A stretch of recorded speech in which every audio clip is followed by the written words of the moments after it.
Can you guys hear me okay? Yes. Great. Let me just move these out of my view. So it's really a privilege to be here to be part of the celebration. Bill and I, we were introduced by a page that I received as a second year fellow, and that really started a mentorship process that has been incredibly productive for me, and I really appreciated Bill's friendship and mentorship. So the title of my talk is really truly reflects what not just me, but majority of AML clinicians and researchers feel, that we either were directly mentored infrastructure that Bill has put in place to really take the next step. One thing that in discussing really challenging cases with Bill, he's repeatedly said in multiple occasions about these challenging cases that this kid's trying to tell us something. And that is something that I really remember very strongly, that, you know, we just have to find a way trying to figure out what this kid's trying to tell us. And he said, like, we're just not smart enough to figure it out yet. And this actually came up in a discussion that Bill, Bob Arcisi, and I had at a COG meeting, that basically is like, we just need to get smarter about learning from our patients because we really don't really know much. So basically, we give it, you know, the best drug that we can possibly come up with, and then keep our fingers crossed that I'm hoping that this won't be one of those 50% who's going to relapse. So from that standpoint, we've really trying to take the next step and trying to figure out how best to really use the information that we have in front of us. So overall, the way I look at it, Bill really helped us get smarter about AML. We've talked about the intensive timing as really the concept was really quite revolutionary. The fact that, you know, with intensive timing, you're targeting really the quiescent leukemic progenitor cells. After the first wave of chemotherapy kills the cells that are in cycle, just waiting a few days for the next set of sort of a quiescent cells to get into cycle, and you're hitting them as they're coming into cycle. That was really a revolutionary way of looking at it, more than just let's give more chemotherapy. So that was the concept behind it was really quite impressive. And he really established the role of allotransplant in AML. And we also know that he's had substantial contribution to every COG AML study that we've had. But some of the things that we may not appreciate as an oncology community is impacts that he's had sort of behind the scenes, in part because of the fact that he is not someone to seek credit. Especially in this day and age where making sure that you get credit for whatever small act that you have. This is where Bill has really put in place a mechanism that will last for a long time, trying to help us learn about AML. This includes identifying risk groups at a time that there was really no concept for risk-based therapy in AML, and really pushing to identify new risk factors, FLT3, ITD, NPM, CBP alpha. Right now, we're using flow cytometry as a routine, and we use it quite readily, and we don't even think twice about who put it in place. It was Bill. This is a collaboration that started with 2891 with hematologics, and the first study that was really validated the role of MRD was in 2961. And this is with Eric Sievers, who had done that study. And Bill Woods was prominent part of that effort. So the flow cytometry and MRD evaluation that we've incorporated in our clinical trials has Bill's influence and fingerprints all over it. And the risk-based therapy, Bill has been a champion for allocating high-risk patients to transplant. And this has been, he's been absolutely adamant that that is, we need to manage our patients who are at high risk better before they relapse. And the other thing that's really has been unbelievable is going back to 2891, and even before that, the pilot, he established the AML specimen bank. Right now, collecting specimens is a routine, but we have a really robust data set from 2891, which actually helped us establish a number of our biomarkers.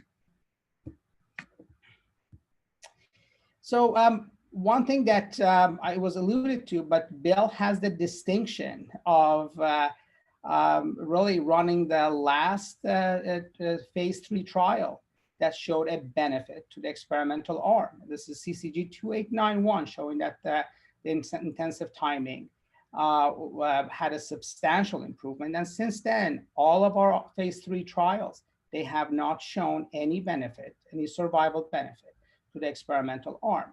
So this is, again, going back, it was a really significant contribution that we're still really learning from. So this is the flow chart from that study, again, showing there was a randomization up front to standard versus intensive timing, but also patients with matched family donor went to transplant. And then there was a randomization to auto transplant versus chemo. The study, in addition to showing that intensive timing was better, showed that the allotransplant in first CR significantly decreases relapse rate and improves survival. So this is really establishing the role of allotransplant in AML. This was in a setting that, MRC and such, they were having the difficulty showing benefit. And this is, Bill was able to not only demonstrate this, but champion and moving this into our future trials as part of our management of our patients. The other thing that actually came out that sort of goes a little bit unnoticed is the fact that induction chemotherapy can actually influence post-transplant survival. And this is something that Bill showed as part of 2891. And we were able to show that 25 years later in 0531, showing that if you got Mylotarg and then went to transplant, you had a better outcome. So we've learned a lot from what Bill has put in place.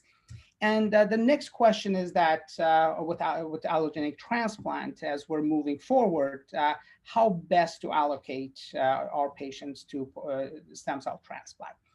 So this is my first paper in FLT3-ITD in AML. As you can see, the FLT3 was spelled a little bit differently back in the day. And this is really was not a mentorship that, give me a call if you have any questions. This is when I received that call on a Friday morning as a second-year fellow. Bill Woods, called and said, "Hey, do you need help with this?" And at the time, the only person that was helping me in any way with this project was Tom Choa, who was a master level statistician who was working on the John Buckley. And actually, the person that really helped me with the project was Bill Woods. And this was, as I said, this was an active participation. I would email him results and he would send me fax copies of his notes. And actually, after a couple, 3 weeks, I got pretty good at reading Bill's handwriting as it would come through. So this was, Bill really was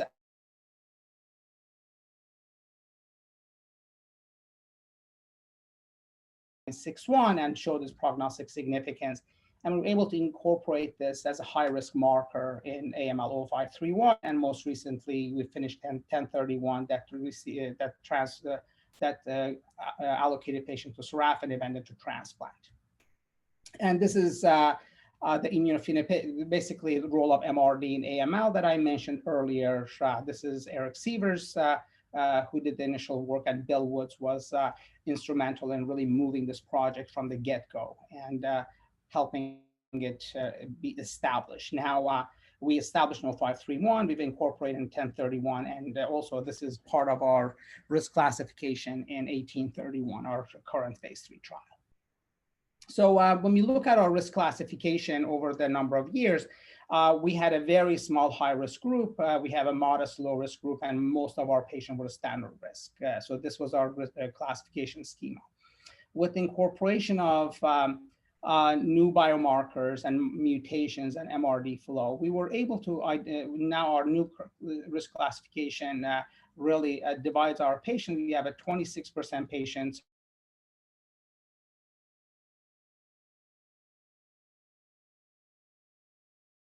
risk group is much smaller, about only the 33%. And by incorporating flow-based MRD, we can actually create a two-tier risk stratification for our current phase 3 trial, 1831. So as I think back about Bill's thought that we need to really get smarter about learning about our patients, I want to give you this one example, how really learning from our patients is so important. So this is survival for patients with 6/9 translocation or NOP214 DEC, and the survival in 2891, 2961 was only 14%. This is where we just had started to identify FLT3 ITD, and so all these patients that received chemotherapy only. In 0531, where we had identified FLT3 being a high-risk marker, and we took these patients to transplant, survival for this exact same group of patients went up to 58%. I can tell you that this is only the FLT3 ITD patients who were taken to transplant. I can tell you that the rest of the 6/9s who did not go to transplant, their survival was quite dismal. And the data from 1031, our most recent trial, is really remarkable. The survival rate for 6/9 translocation patients who got the ITDs, got sorafenib, went to transplant. And those without FLT3 ITD, they went to transplant for CR. Survival is 94%. So this is really a dramatic change from a uniformly fatal disease to uniformly curable by simply knowing what the makeup of the disease is. And we're hoping that we can actually use this type of a process to identify high-risk groups and trying to identify a most appropriate therapy to move forward. So the other question becomes, can we learn from our patients to really not only risk identify, but also develop new therapeutics for our pediatric patients? As you can see, our outcome for AML has improved over the decades, but then we're quite stagnant for the last couple of decades, as really things have not really moved very much. This is in part because all of our AML therapies are developed in elderly. This is where 80% of all AML occurs in patients older than 55 years of age. And the idea is that it's the same disease. So we develop and discover and develop in this group, and then we simply use it in younger patients that have the same very similar disease. The problem is that that's not the case. We've already shown that the genomic makeup of AML is different in younger versus older patients.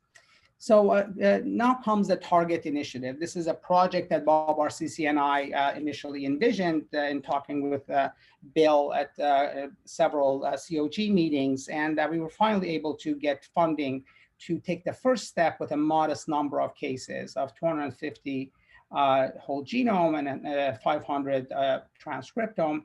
And now with under Target Pediatric AML, we've expanded it substantially. And right now it's probably the largest genomic and transcriptome database for basically any disease. We have 1,400 whole genome sequencing that's coming through. We also have a large cohort that we're collaborating with MD Anderson for younger adult patients.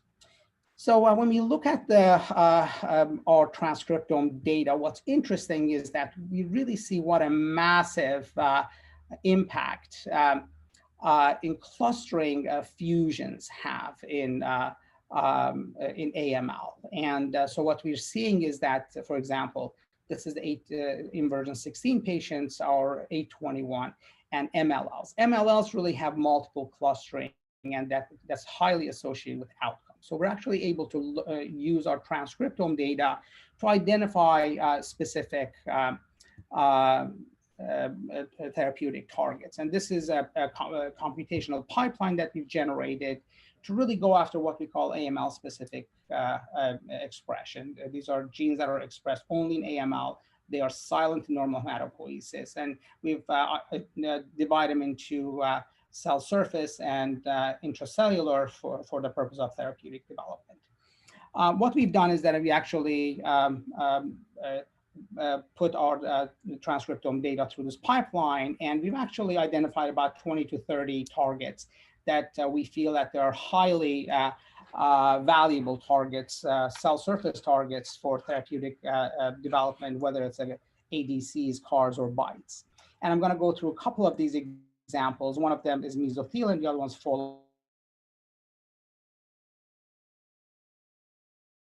patient cohort of these babies. These are all less than 2 years of age virtually. They have a fusion called CBF-A2T3-GLIS2, CBF-GLIS for short.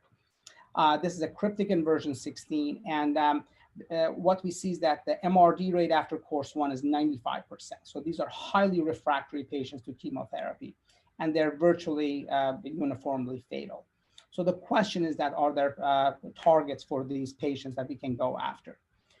Using our transcriptome data, what we were able to show is that gene FOLR1, the transcript you identified to be expressed in patients with a CBF-GLIS, and only these patients. And so we're looking at 2,000 patients that the only ones that express this gene is CBF-GLIS patients. We were able to verify that on cell surface by flow, and I can tell you that right now, FOLR1 expression is part of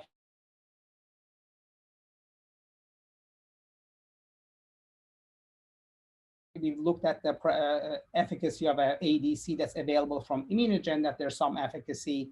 And right now we have a program for develop FOLR1 BiTE. This is by Jim Olson's group as part of the PIDDN supplement that they received.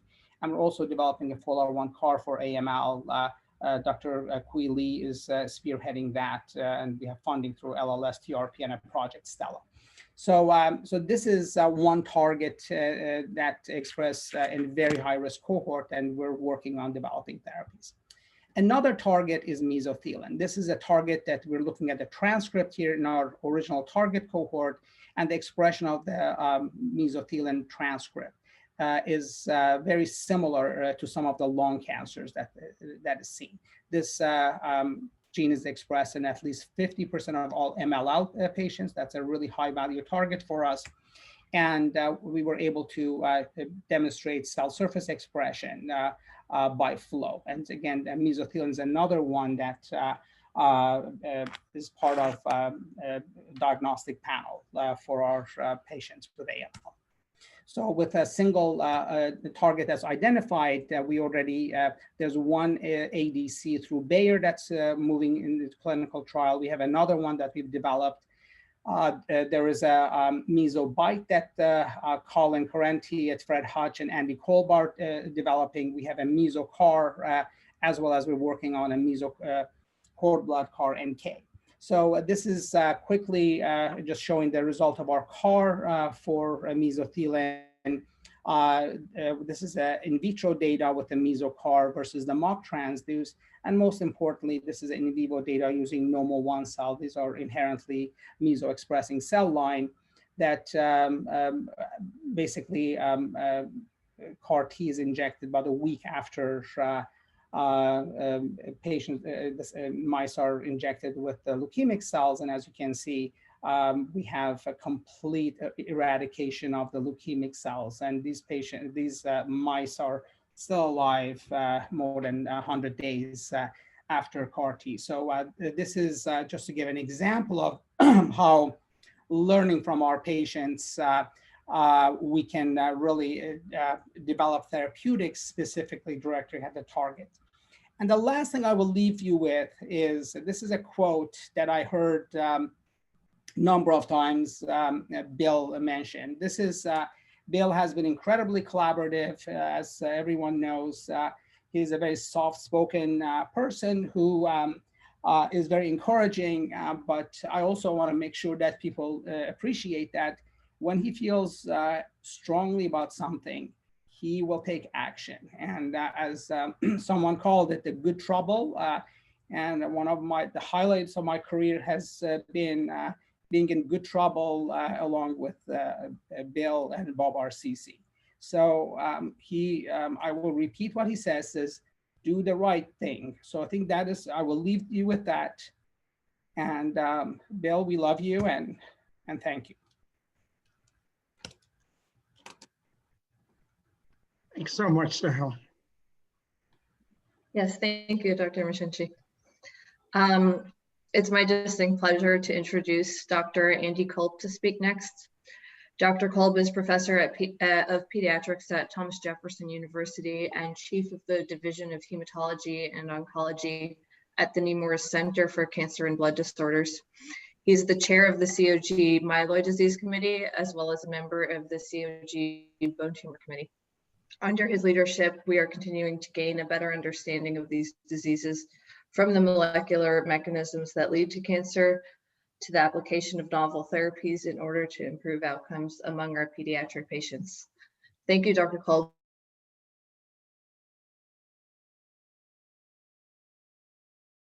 Introduction, and thank you to Doug and the organizers for inviting me. It really is such an honor to be here to celebrate Bill and pay tribute to a phenomenal career. Bill, I'll apologize in advance because I suffer from a condition called emotional incontinence. So I'm going to put a Post-it note over your face so I don't have to look at you while I talk. But you know, in listening to the people paying tribute this morning, it strikes me how Bill is, you know, he's the teacher's teacher, he's the mentor's mentor, he's a leader among leaders, and thinking to the article you held up, Bill, you're the cancer doctor that cancer doctors turn to when they have a difficult case, and we are all grateful for the experience and expertise that you have shared with so many of us over the years. Of all the speakers today, I've probably known you for the least amount of time. We first talked 7.5, 8 years ago when I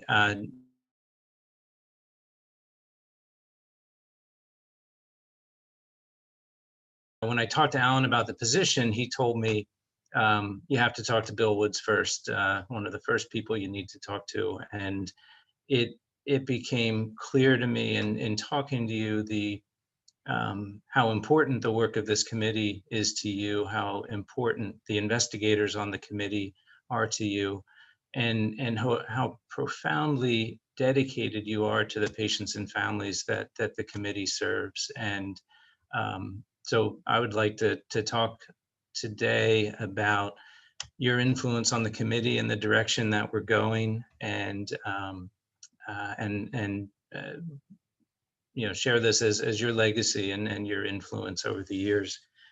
The first thing I learned, or that you taught us, is that we need better drugs and we need less toxicity. And I think the emphasis over the years for me has been, what has resonated is the idea that we need less toxicity.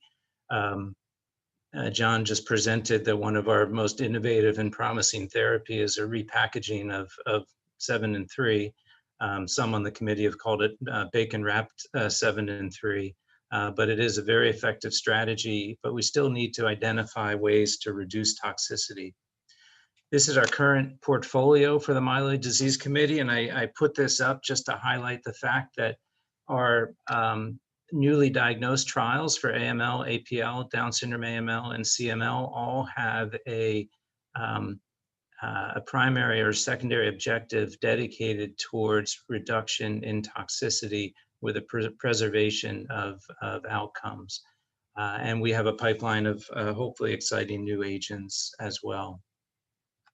And John had mentioned that we are studying CPX-351 in a randomized comparison phase 3 trial in combination with gemtuzumab and with gilteritinib for patients with FLT3 mutations. And this is led by Todd Cooper, one of your mentees, and who collaborated with Mike Absalon on the continuation of the Cincinnati trial, the COG phase 2 study.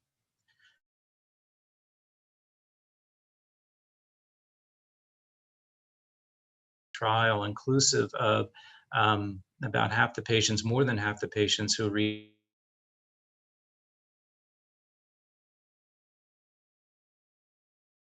favorable, and we wanted to move this up quickly into the frontline setting because of its efficacy, though, but because of the potential to reduce cardiac toxicity.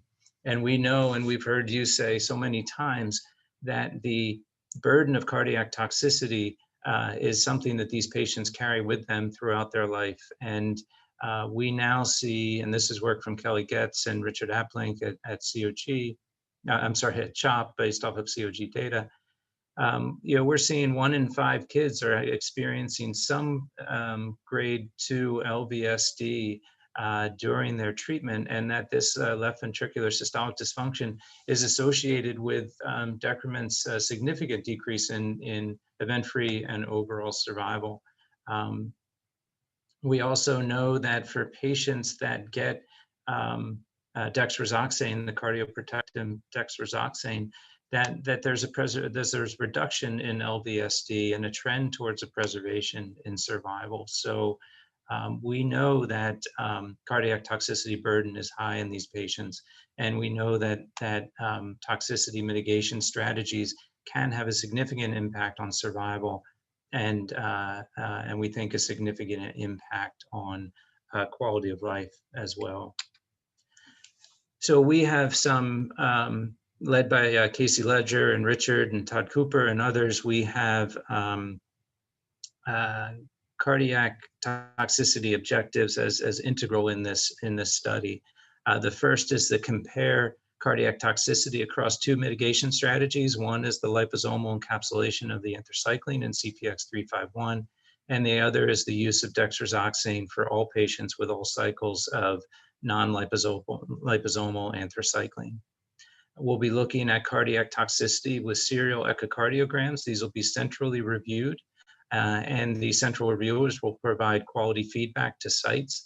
Our ability to respond to cardiac toxicity is only as good as the experience of the echocardiograms. And for some of our younger patients, we need to make sure that we have experienced echocardiographers assisting and providing decision support for investigators. We'll be looking at cardiac remodeling as well, and introducing longitudinal strain as a outcome measure for that we'll be following in this phase 3 trial. We'll be looking at several serial cardiac biomarkers, evidence of cardiomyocyte injury with troponin, and wall stress, looking at the natriuretic peptides. And we think this will be the largest cohort of patients where we have serial cardiac monitoring with every cycle and into follow-up, centrally reviewed, and looking at comprehensive measures of function as well as biomarkers for myocyte damage, and again across 2 different mitigation strategies. We're also building on the experience with sorafenib and your legacy with Sohail in identifying FLT3 as a important determinant of prognosis, and now an important target for improving outcomes. And this was presented by Jess Pollard from the 1031 trial, where patients with FLT3 ITDs got sorafenib. Sohail's already presented the importance of FLT3 as a target, and in this trial, we looked at patients with high allelic ratios greater than 0.4, recognizing that that was among the worst prognostic factors that we identified in this group of patients. Sorafenib is a multi-targeted tyrosine kinase with a lot of off-target effects, but a very effective inhibitor of FLT3. The analysis of this trial is a little challenging by the design. So we had ultimately had three different cohorts. The first cohort received sorafenib only post induction and without a maintenance phase. The second cohort received sorafenib after the completion of chemotherapy in induction 1, and then concurrent with chemotherapy subsequent to that, and during a maintenance phase. In that cohort, we noticed that there was a signal of increasing cardiac toxicity due to interaction between sorafenib and the anthracyclines. So cohort 3, trial was amended for cohort 3, where sorafenib was given after the completion of chemotherapy with each cycle and through a maintenance phase. And we learned a lot from this trial. First, it's very hard to give multi-targeted tyrosine kinase on top of a maximally toxic chemotherapy backbone, inclusive of anthracyclines and intensive chemotherapy and transplant. In this trial, treatment-eligible patients were able to enroll between day 40 and 100 post-transplant if they had adequate engraftment and lacked GVHD. They were able to start at a relatively low dose of sorafenib, 100 milligrams per meter squared per day, and could increase to 150 milligrams per meter squared per day. Unfortunately, unfortunately, only of the 80 eligible patients, only 35% received at least one cycle. A limited number of patients made it to maintenance, largely because they went off protocol therapy prior to maintenance, and then a small number of patients completed all 3 cycles of maintenance therapy. Despite, we're able to compare outcomes for sorafenib exposed and unexposed patients, and give Jess Pollard and Todd Alonso and others a lot of credit for working through this analysis. If we look for the sorafenib exposed group, we look just at cohorts 2 and 3. So these are the patients that got sorafenib in induction and beyond. And then for the sorafenib unexposed group, we're taking 2 different cohorts. The first are the patients enrolled on 1031 that did not see sorafenib. So these were patients enrolled during the period of time where the protocol was closed for, primarily when it was closed for amendment. And we can also borrow patients from the 0531 trial, Arm A. These patients were similarly treated and did not get any sorafenib. So we're able to compare 72 sorafenib exposed to 76 unexposed patients. In this group, we see that the sorafenib exposed patients had a higher rate of persistent disease. We also see that there was an improvement in event-free survival. 64% of the patients in the sorafenib exposed group got a transplant on study. 25% in the unexposed group got a transplant on study. When we compare these outcomes, looking at survival outcomes, there is an improvement in the sorafenib exposed patients in terms of event-free survival, disease-free survival, and relapse risk. As we see many times in AML trials, this does not translate into an improvement in overall survival, perhaps because of post-transplant, effective post-transplant therapies. And Sohail talked a little bit already about AML risk stratification, and I think the main legacy of all the work that has been done through Target and through biobanking and all that analysis is that we have a really complicated risk stratification schema now. patients are getting molecular testing at Fred Hutch to look for FLT3 ITDs, as well as NPM1 and CEBP alpha mutations. They're having sequencing done at Foundation Medicine to look at the cryptic fusion and other DNA-based variants. And then we have centrally reviewed cytogenetic in fish. Betsy Hirsch is still leading that effort with other investigators. And we're having centrally reviewed immunophenotype done at hematologics, looking for the RAM phenotype that we see with the CBF GLIS patients, as well as the detection of residual disease at the end of induction. And all of this is reviewed centrally, and it goes into our risk matrix. There are 256 combinations of these 8 discrete variables, and at the end of it, we spit out a risk classification. But obviously, this is a much more complicated schema than what we used in the past, but we also think necessary to adequately describe the risk associated with the somatic and phenotypic events in these cancer cells. Sohail talks about some of the risk markers. These are the risk markers, the risk-defining mutations in AAML 1831. Nearly all of these have been validated either through a published independent data set or across 0531 and 1031. And the end result is the opportunity to intensify therapy for some patients. And I think the 6/9 translocation that Sohail talked about is the rationale for that, though we may not see transplant as the means for improving survival with each of these mutations. And also the opportunity to de-intensify therapy, so reduce anthracycline exposure and cycle number for patients with favorable prognostic markers that are residual disease negative at the end of induction. So through this trial, we're learning from the work that Sohail presented in terms of risk stratification.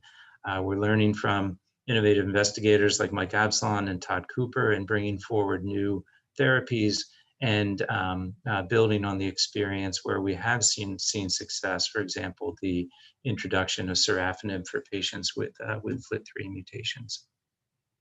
But we still have to identify new therapies and additional new therapies.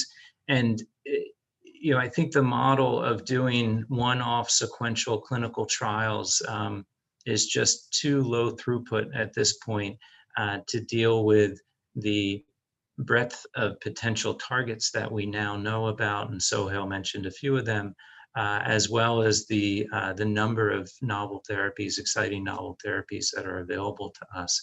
And through, in large part through advocacy from the Myeloid Disease Committee led by Sohail and others, we were able to convince the Leukemia and Lymphoma Society to partner with us on a new clinical trial platform for new agent testing in AML. This is a potentially $100 million investment. It's a commitment to raise $100 million over the next 5 years for pediatric leukemia research. The investment will include new RFAs for basic science projects, new advocacy and patient and family support, and the support for a master clinical trial that will hopefully allow us to increase the throughput of screening and new agent testing. We've also already seen some tremendous progress in collaboration through the PEDAL initiative, Pediatric Leukemia Initiative. As of 6 or 7 years ago, there were about 8 different European consortiums conducting de novo and relapse trials in pediatric AML. This past spring, they reorganized into a single consortium called the UPAL, or European Pediatric Acute Leukemia Consortium, with funding from the Leukemia and Lymphoma Society. This gives us the ability for COG to contract with a single entity in Europe, with Princess Maxima in Utrecht serving as the data coordinating center. We will be able to have one European center that joins COG as a collaborator and is responsible for collecting data across the continent. We hope that this is a much more efficient way for COG and our European partners to work together. And we think that for many of these molecularly defined subsets of disease that this is the only way to test new agents is through this level of collaboration. And it certainly has been a lot of work, but we have wonderful partners in North America and wonderful partners across the globe who are doing a lot to make sure this is effective. So to date, we have had several meetings with our regulatory colleagues at the EMA and FDA, and we have been working on developing a pipeline of new trials. It's important to note that this model is dependent in part on industry funding, in large part on industry funding. And to do that, we need to meet the regulatory requirements that our industry partners are mandated to meet. And in the end, we believe, or the hypothesis of this experiment, again, Bill, quoting you from this morning, is that in order for us to provide early access for patients to innovative therapies through clinical trials, so early in the pipeline development, we need to take on some risk, and the LLS is helping us take on that risk.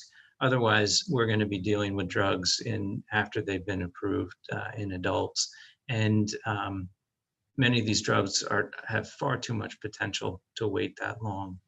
And if we want to provide sustained access, we need to go through the regulatory steps. We have seen over the last 20 years, patients not have access to gemtuzumab because of an FDA label. Nobody in Europe for many years has had access, no child in Europe has had access to gemtuzumab because of regulatory approvals. In the US, we didn't have access to donazone, for example. And I think sustained access of drugs that are becoming increasingly more expensive will require us to go through this process, though it is adding length and frustration to protocol development. But this is our pipeline to date. We have 7 drugs that we are hoping to test over the next couple of years. Our screening trial is approved, and this is expected to open in the second or third quarter of 2021. And we're working on the development of the full protocol for submission to the NCI Protocol Review Committee. Our premier, for lack of a better word, relapse trial, which will be looking at CPX with or without a CD123 antibody drug conjugate, is also approved by the PLLSC, and we are hoping to submit to the NCI Protocol Review Committee either in November or December. And then we have various other novel agents that are in different stages of development, and a pipeline of drugs that we hope to bring forward in years 2, 3, and 4 of this effort. So Bill, with that, I want to thank you for your leadership. Thank you for your advocacy for patients, for young investigators, for research and integrity in clinical care and research. And thank you for your friendship, Bill. It has been a pleasure working with you, and it's always a pleasure seeing you in the front row of COG meetings and hearing your voice when you call in on our calls. And thank you again to the organizers for including me. Thanks so much, Andy. It was great.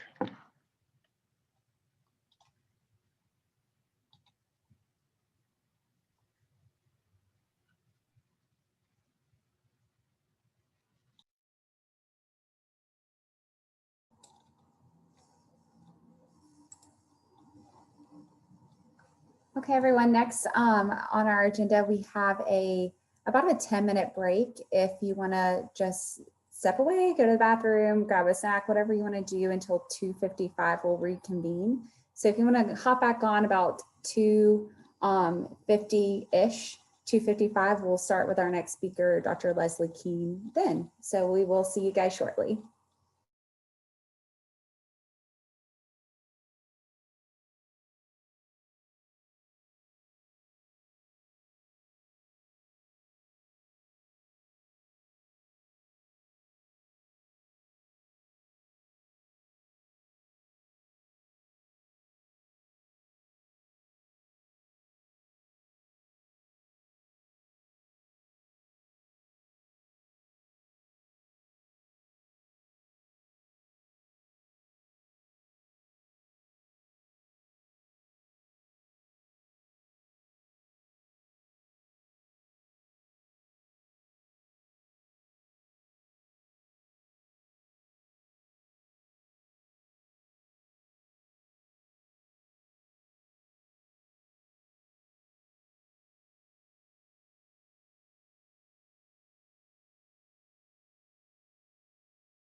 Hi, Leslie.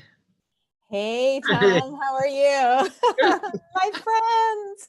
Oh, it's good to see you. I know, it's good to see everybody. Hi, Leslie. Hi, everyone. Oh, Hey, Peter. Leslie. It's my after the fellowship town- mate. Hey, Dave, I know. Hey, Okay. Hi, Leslie. old home days. Hey, Leslie. Hey, Frank, what's up? Hey. Patty. Oh my gosh, I haven't seen you for a long time. Oh my gosh, it's Patty. Hi, Patty. Who's that? And Hey, Ann. Long time. Long time. It's so great to see everyone. wow, it's the happy side effect of deleting. Hey, Stella. Oh, wow, Charlie. Look at that. Let's put out the whole, there's lots of people on, you know. It's Oh my amazing. God, I know. 99. What's up, Dave? Look, so Hale's on there. Leslie, how are you? I'm good. How are you? So where are you? Are you in East Coast I'm or in you're- Boston. I'm in Boston. Daniel's in Yeah. Seattle. He's coming on Sunday, so All right, all right. I know. Hey, KY. Hi, Leslie. Hi. So long time no see. My Ah, I know. goodness. It's great to see Team, you everyone. made it. I made it. Yeah, I was double teaming today. Oh, everyone's just coming back from a short break. Great. So we'll start at 2:55 to give everyone a little bit of time. Super. And I'm just going to share my screen, right? Okay. Yes, Great. that's exactly right. Hi, KY. Hello, hello. Nice to see you. I know, it's so, yeah, it's great. Good to see Many everybody. years. Many years, yeah. Okay, wow. Hey, KY. Hi, Tom. How is the Great White North? Actually, it's okay. It's only single digit. It's not snow yet. 73 here in the ATL. Oh man, that's too hot. I can't put my camera on because I'm driving home. We all went and got burgers after the first part of Bill's thing. Oh my gosh. Charlie. It's Charlie. Wow. Oh my gosh. I know. Oh my goodness.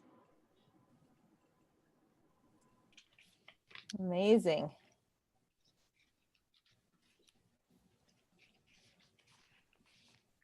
What's up, Muna? I promise I'm not going to show a picture of you drinking wine or roller skating. But thank you for announcing it. I mean, it's like one person on earth who doesn't know. Virtual wine, you know.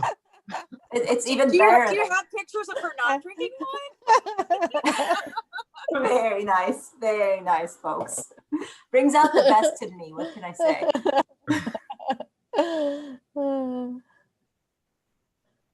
Now, is Bill on? Or is he? He was on. He may have taken a break. Okay. Bill has had. Charlie, are you still retired at the beach? Yes. Nice. I now have your like old job like times 3.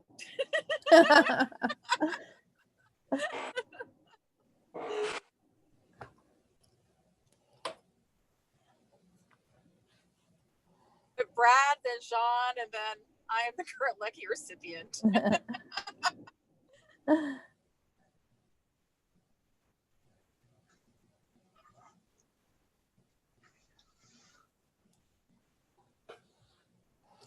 Well, Karen, you know, Bill was slightly, oh, there he is. Hi, Bill. Hi. How are you? I'm great. It's great to see you. It's so great to see you too. Time, I think it's 3:50. Of course you are. You're always right on time. So nice to see you, Leslie. Oh, it's so great to see you too. I was just going to say to Karen that you were slightly incorrect this morning when you said she was a Scottish Rite person, but Karen and I were fellows together. She Yes. was, right? Yeah, but I was the first fellow to have my clinic. At You Scottish were, Rite. yes, you were. That was a And new when I arrived there, they're like, your clinic's going to be at Scottish Rite. I'm like, where?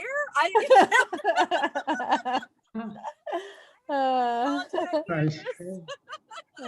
So nice. I see other people. I see Cindy Wetmore. Hey, Bill. Good to see you. Great to see you too. Yeah. I'm sure there's more, but it's good. I see Patty Jenkins. Hey, Patty. KY looks like he's online. Alan Kraft. That's me. How are you, Bill? Alan, Sir Alan Kraft, I should say. This has been an amazing day, Bill. Wouldn't it? And Anne's been watching with me, and we're going to watch Stella now, my other person that you stole away. It'd be great to see you all. And you've clearly got a lot of friends, influenced a huge amount of people. And it's great to be part of this today. Right, I won't say any more. I'll switch off. Goodbye. So great to see you, Alan.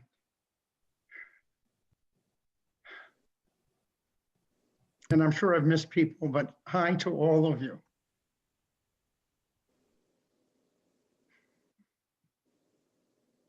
All right, it's 2:56, so I think we can get started. Okay.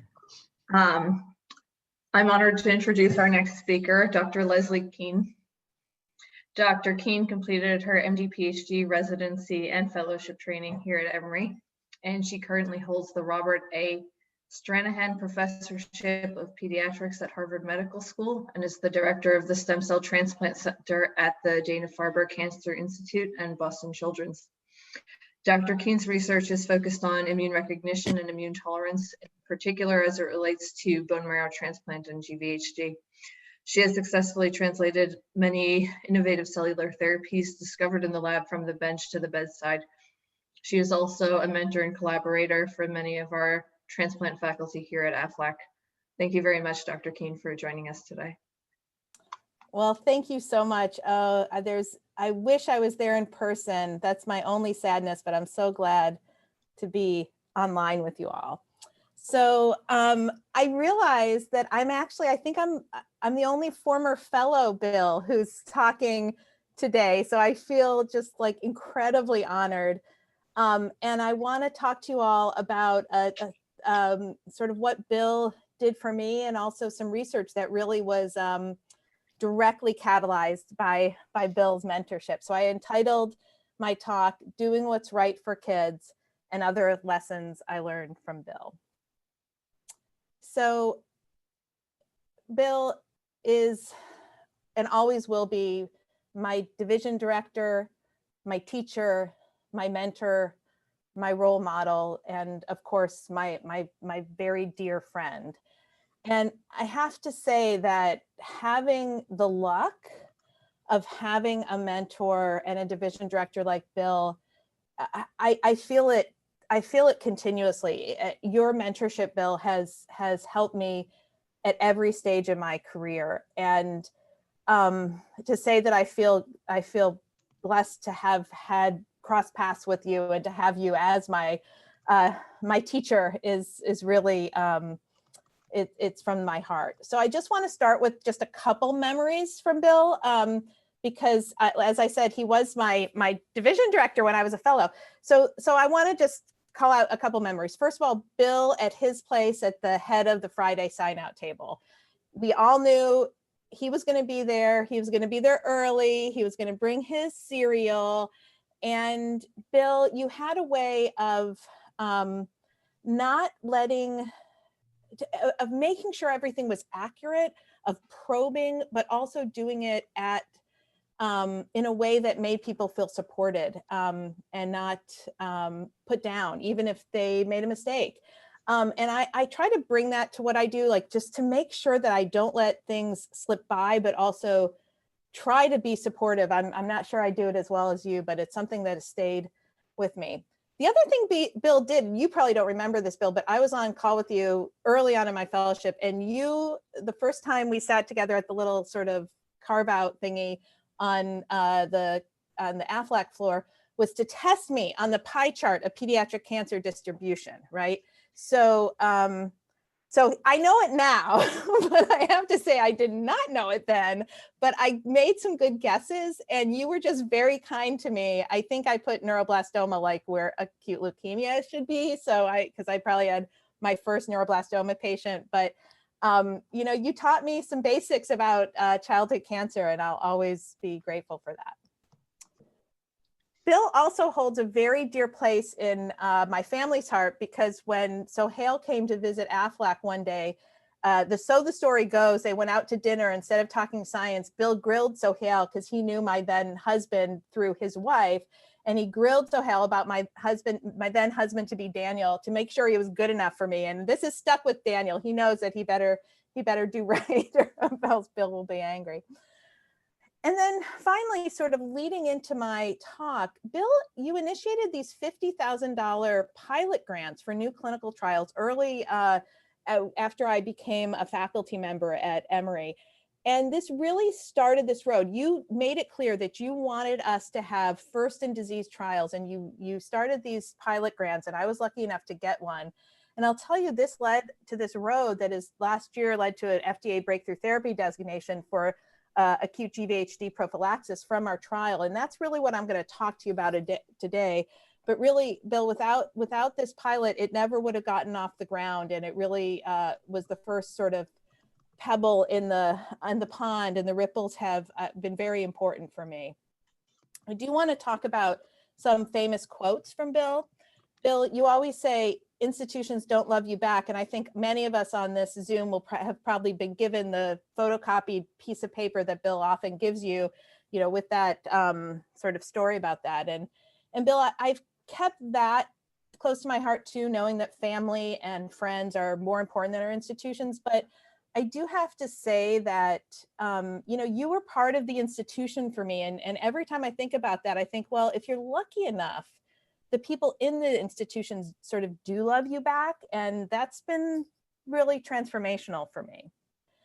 The other thing that you say all the time, Bill, is do what's right for kids. And I tell you, that is my first sort of slide in many of the talks that I give.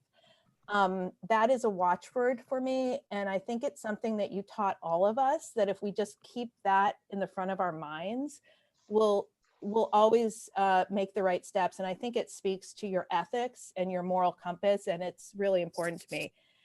And then finally, I'm not sure if you remember this, Bill. I guess you do, because we all remember that day, but this I carry with me as well. So I was actually in the Aflac outpatient clinic 9/11, 2001. And I remember being in a patient's room when we saw the planes flying into the Twin Towers.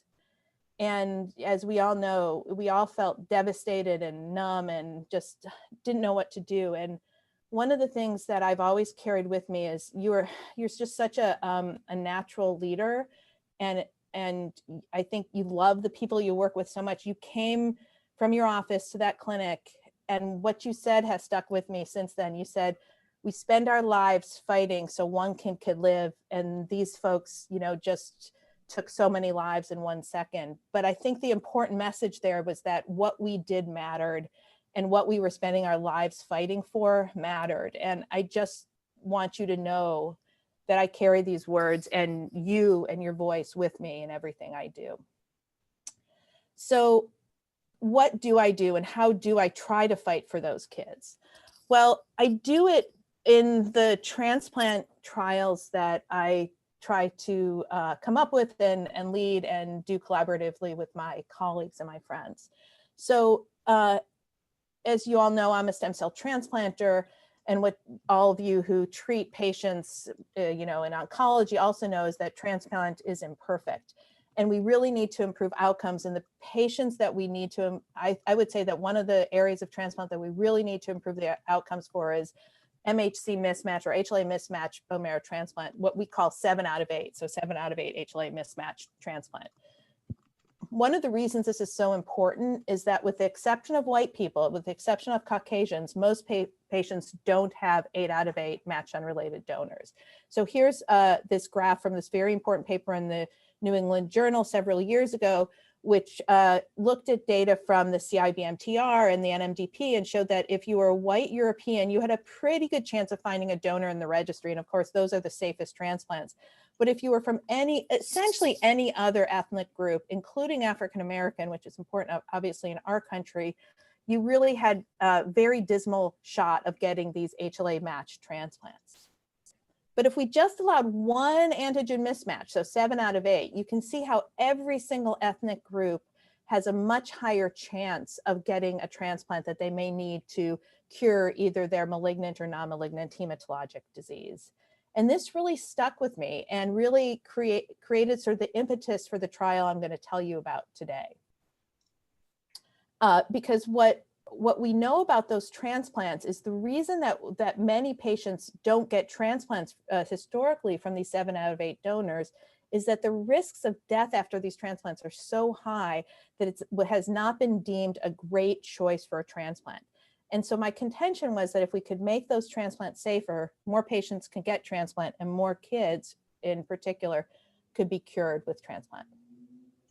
So when I was at Emory, I started at Emory in medical school and then did residency there and fellowship. And during fellowship, which I did, of course, with Dave Archer and Chris Larson at Emory, I really got very interested in this concept of T-cell co-stimulation blockade and first studied it for organ transplant. And then as I started to take care of kids on the transplant service, really decided I need to study it for the prevention of graft versus host disease. So let me tell you a little bit about co-stimulation blockade, because that's what this whole talk really centers around. And co-stimulation is really important for T-cell activation. Because T-cell activation needs both what we call the stimulation signal and the co-stimulation signal, or signal 1 here that occurs through the T-cell receptor and the MHC, and signal 2. Of all the signal 2s, of which there are many, the major signal 2 that must be engaged for full T-cell activation occurs through CD20 and 28 and CD8086. And in fact, it's such an important signal that it is required for the T-cell proliferation activation that occurs in normal T-cell processes. But what my group and other groups showed in the lab was that it was also important to engage T-cells during GVHD. And what was a lucky circumstance was that this T-cell activation that goes through CD28, CD8086 signaling is also important for other diseases, including rheumatoid arthritis, other autoimmune diseases, and also for rejection after solid organ transplant.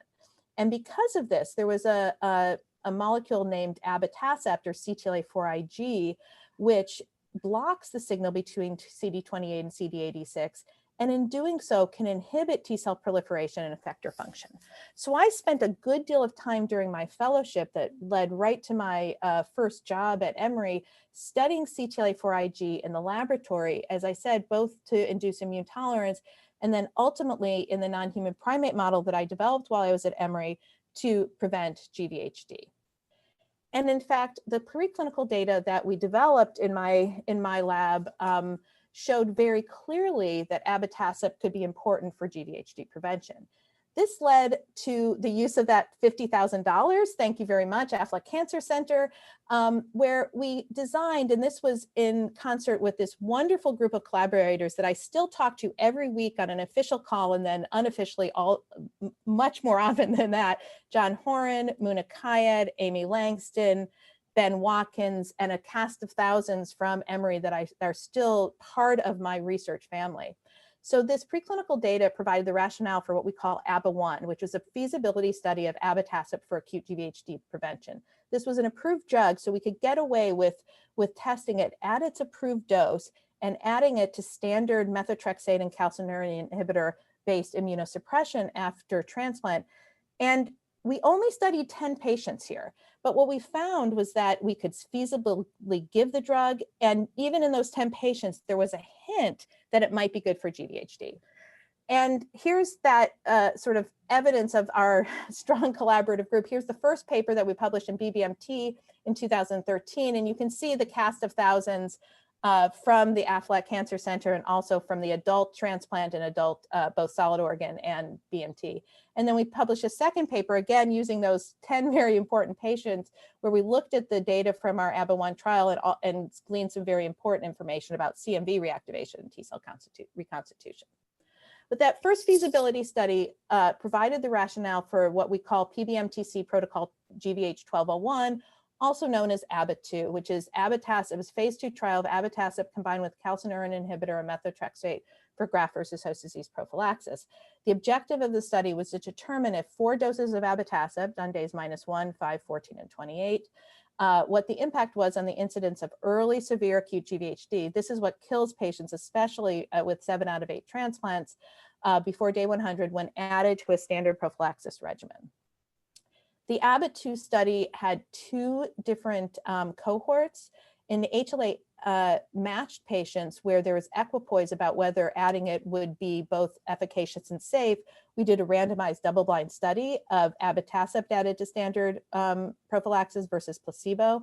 And in the 7 out of 8 patients where we found early in the trial that there really was an equipoise and that physicians and patients really were willing to get abatacept, but were not willing to be randomized to placebo, we pulled these out and did a single arm study, which we compared to a pre-specified CIBMTR control. The trial was designed sort of as most BMT trials are designed, except for we made sure that we included pediatric patients on this trial. So we enrolled both pediatric and adult patients. You had to be at least 6 years old. You needed a heme malignancy, and you could have either a 7 out of 8 or an 8 out of 8 matched transplant. We used 4 intensive pre-transplant conditioning regimens, all standard for transplantation. So let me show you what the results showed. Just to orient you, I'm going to focus on the 7 out of 8s because I think those are the most important patients, and that's where the results were really most striking. I'm going to compare to 2 CIBMTR controls, either standard CNI methotrexate or augmented with ATG. Now, this is getting to be more and more the practice as most people realize now that the safety of CNI methotrexate is really inadequate for these 7 out of 8 transplants. And so these are being performed less and less, especially as we know about abatacept. So let's start with grade 2 to 4 GVHD and show you the results here. And you can see that compared to either CNI methotrexate or CNI methotrexate and ATG, there was a lower rate of GVHD. It wasn't statistically significant with the ATG, but was with the CNI methotrexate. And I can tell you that if this was the major result of the trial, I probably wouldn't be talking about it today, right? So there was some numerical decrease in grade 2 to 4 GVHD, but nothing to really write home about. However, when you looked at that severe acute GVHD, and remember, that's what kills patients after transplant, the results were really striking, with the abatacept patients having only a rate of 3% of severe acute GVHD compared to almost a third of the patients with CNI methotrexate and 22% even with the addition of ATG. So this low rate of GVHD had really never been seen before in these patients, and it suggested that we were on to something here. And in fact, remember I told you that we had this 8 out of 8 match unrelated donor arm that was placebo-controlled randomized double-blind. So this is very rigorous.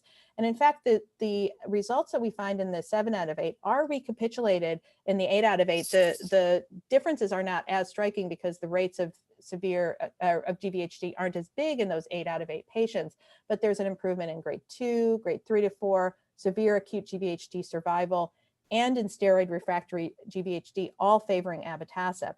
And this led to the FDA breakthrough therapy designation of abatacept that happened in October of 2009, last year. And our group is now working with Bristol Myers Squibb to bring this to the FDA, hopefully to expand the indication.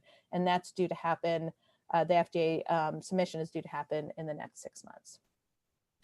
So we show that these patients had improved severe GVHD, but recall that you can improve GVHD without improving survival. For instance, if that improvement in GVHD comes at a cost of relapse or a cost of infectious complications.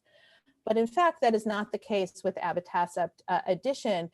And if you look at things like infection, for instance, that can be read out as transplant-related mortality, this decrease in the severe acute GVHD with abatacept really reads out as a real improvement in transplant-related mortality. I'm showing you out to 12 months here, but it actually is stable out to 24 months and even longer, with a significant improvement in TRM in abatacept with either comparator group.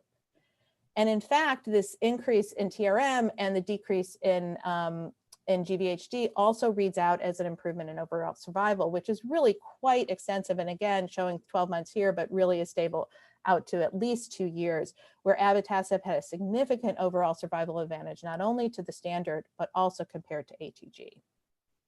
Now, what was striking in the ABBA patients was that while we added an immunosuppressive agent in these patients, and one might expect that one of the costs of that would be an increase in relapse that you may accept if you really decrease the TRM, what we found was that was not the case. ABBA2 patients did not exhibit an increase in relapse. So here's compared to CNI methotrexate, and here's with ATG. And again, this is stable through to 2 years. So while we added an agent, we actually did not increase relapse. There's a lot of potential reasons for this to be the case. One of them may be that we're just saving these patients from steroids because they're not getting that severe acute GVHD. And we know that steroids are bad for relapse. What this leads to is a really quite surprising improvement in relapse-free survival in these patients, really encouraging, where you have significant survival advantage, again, stable, we show through 12 months here, but stable through 24 months compared to either of these two prophylaxis regimens. And in fact, getting to that, thinking about every single patient that we treat and doing what's right for these kids, we think that by adding abatacept, we may actually be able to, quote unquote, level the playing field between patients that don't have HLA matched donors and patients that do. Because if you look at the 8 out of 8 placebo patients here, and here's the 7 out of 8 abatacept patients and the 8 out of 8 abatacept patients, you can see that abatacept patients tend to do as well with the 7 out of 8 transplants as they do with an 8 out of 8 transplant. Really important in terms of democratizing transplant for these non-Caucasian patients that we treat. So one of the things that we really try to do in my research group is not only look at the outcomes, but also look at the immunology of transplant. And so we incorporated detailed immunologic follow-up for all ABBA2 patients. And I'll tell you that we had 2 central labs. Even after I left Emory to go to Seattle and then to Boston, we kept one of our central labs at Emory. This is Yvonne Sue-Smith and Ben Watkins have driven this work, and it's really quite impressive. What we did is every patient that was enrolled got at least 10 blood draws, and sometimes more for cause, that we did flow cytometry on, as well as real-time sorting for downstream RNA-seq. The RNA-seq was done at the Yerkes Center with Steve Bossinger, so this has really been an Emory collaboration. And what we found has been very interesting, and this is now in press in JCO, where both our clinical results and these biological results are now available. When we did the RNA-seq and we looked at the CD4 cells, because those are the cells that really abatacept targets, what we did is a technique called WGCNA, which uses unsupervised hierarchical clustering to identify what's called self-assembling modules that correlate with clinical variables. So the modules get color-coded here, and I want you to focus on this turquoise module, because this turquoise module is a set of genes that correlates very strongly with patients that got placebo, and anti-correlates with the patients that got abatacept, suggesting that these might correlate with that increased GVHD that those patients had in the placebo arm, and that were protected against with the abatacept arm. We wanted to be very rigorous about this, and so what we did is a linear regression analysis where we asked for those turquoise module genes that correlated with the severity of GVHD. So for each of these genes in this 93 gene set that we identified, their expression increases with each grade of acute GVHD. And when we looked at the pathways that this module encompassed, it was very interesting. So these gene sets, remember, these are the gene sets that occur in patients that don't get ABBA, that are controlled by abatacept. We see gene sets that are dominated by proliferation, by apoptosis, activation, T cell activation, and metabolism. And we believe that this represents the first human T-cell transcriptional network associated with the severity of acute GVHD, and which is controlled with abatacept, giving us some unique insights into the mechanisms by which this new drug improves transplant outcomes for these patients. So in conclusion, what I've shown you is that there's abundant preclinical data supporting, well, I didn't have time to show you the preclinical data, but in our lab, we published preclinical data supporting a role for abatacept in the prevention of GVHD. And we also had promising data from a first-in-disease feasibility trial. This is the one that I did at Emory when I was a new faculty member. This led to the development of a 2-cohort phase 2 study of abatacept added to standard prophylaxis for acute GVHD prevention.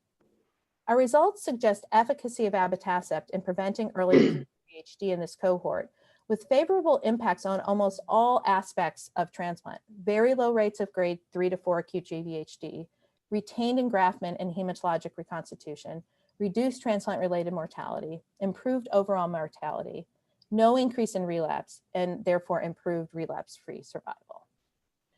And with that, I will thank, first of all, the patients and families that participated in the ABBA-2 trial, and my ABBA-2 team. And I'll just show the team more than list the team. So when we found out that we got FDA breakthrough therapy designation, we actually convened a quote unquote summit in Boston. This was last year. And so you can see Muna, and oh, there's my husband. So luckily he made it through Bill's gauntlet. There's Ben, there's John, there's Amy. They all came up. We summited at a roller skating rink and had a great roller party and dinner to celebrate our big milestone with the project.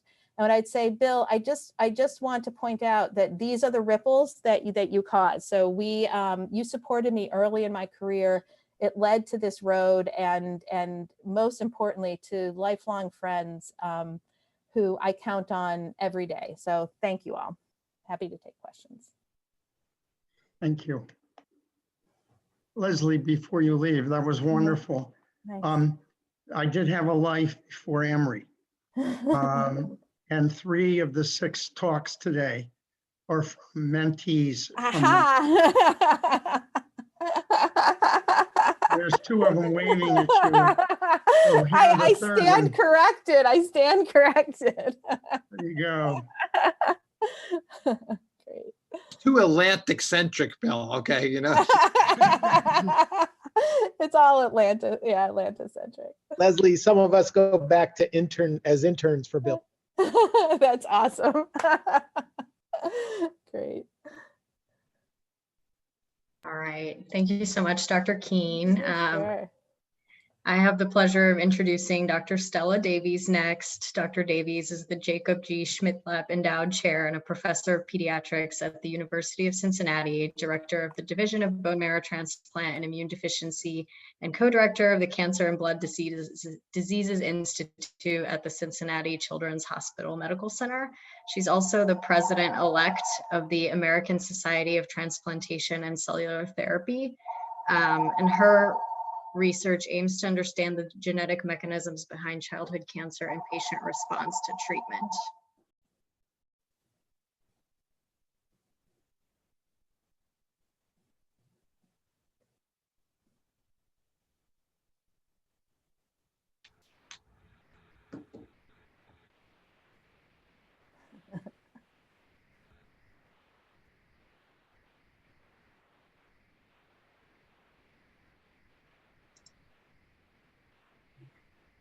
There you go. Can you hear me? Yes. Okay. So Bill, we've had a wonderful day and everybody's been kind of dancing around it, saying very nice things and things, but I think there's some important ground that's left untrod. So my title is, What Did Bill Woods Ever Do for Me? Okay. So we're gonna look and we're gonna find out. So Leslie Keene, way to make me feel old. I first met Bill more than 30 years ago. And I met him in the Cancer Research Unit at the Royal Victoria Infirmary in Newcastle upon Tyne. So this is what you're seeing here.